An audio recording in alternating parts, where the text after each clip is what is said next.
काफ़ी time waste कर दिया, पर अब और नहीं।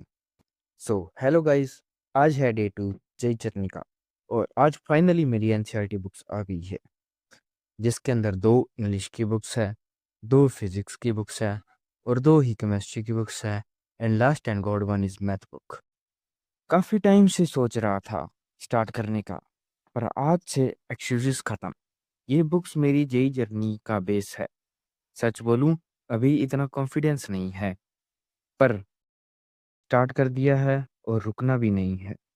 छोटा स्टार्ट है, पर कंसिस्टेंसी है तो सब कुछ है। आज से रियल जर्नी शुरू।